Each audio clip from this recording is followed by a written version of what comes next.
Jarak sosial dan cinta tanpa jabat tangan.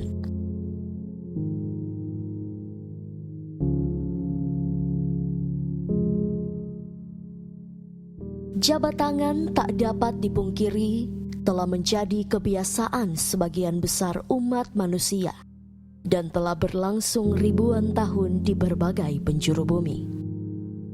Di beberapa etnik di Sulawesi Utara, di antaranya Minahasa, Sangihe, Bolaang Mengondo, dan Gorontalo, jabat tangan adalah penanda hubungan silaturahmi, persahabatan, kekerabatan, cinta, dan kasih sayang. Bahkan di kalangan anak muda yang sedang jatuh cinta, jabat tangan telah menjadi kebiasaan awal mereka menjalani proses pacaran. Tanpa jabat tangan, hubungan pacaran itu terasa tidak sah.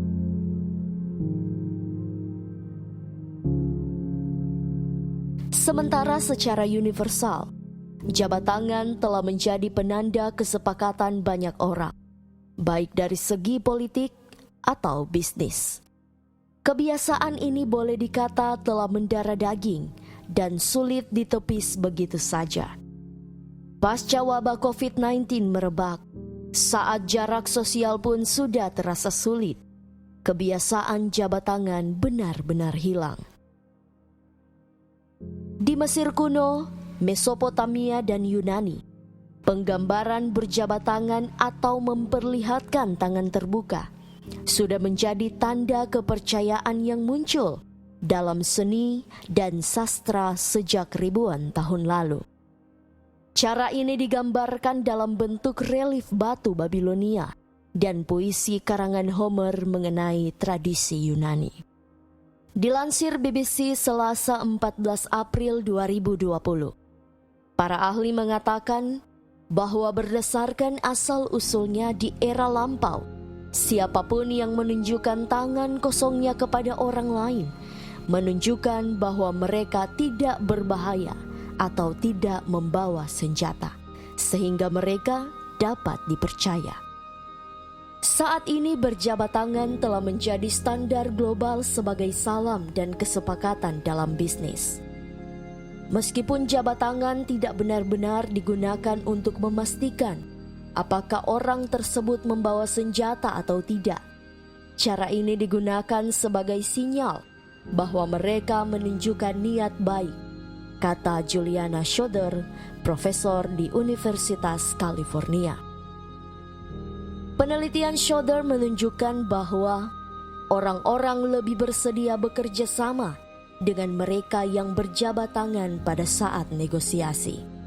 Hal tersebut menandakan adanya rasa kepercayaan dan kerjasama. Tentu saja kebiasaan ini tidak dianut semua bangsa. Jepang memilih salam non-fisik seperti membungkuk. Italia dan Prancis dengan cium pipi kanan kiri.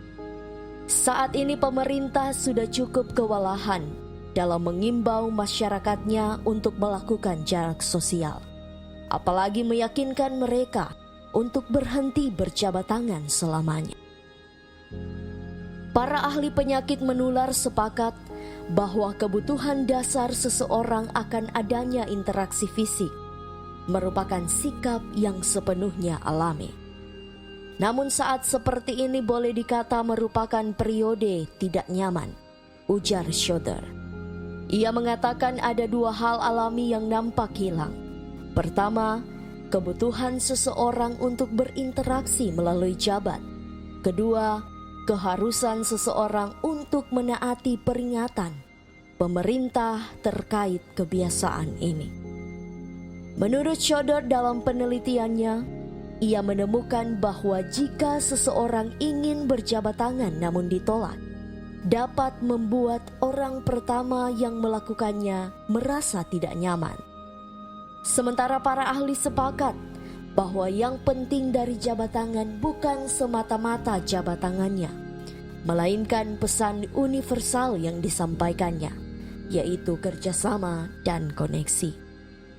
Gregory Poland, seorang ahli penyakit menular dari Klinik Mayo Amerika Serikat, menyarankan cara lain untuk menggantikan jabat tangan, seperti menganggukkan kepala sebagai bukti salam atau salam menggunakan siku lengan. Namun cara seperti ini tetap saja dirasa canggung untuk dilakukan. Sementara pendapat lain mengatakan, jika kita masih merasa adanya kebutuhan untuk beradaptasi, maka sebagai manusia kita harus mampu berinteraksi dengan atau tanpa berjabat tangan.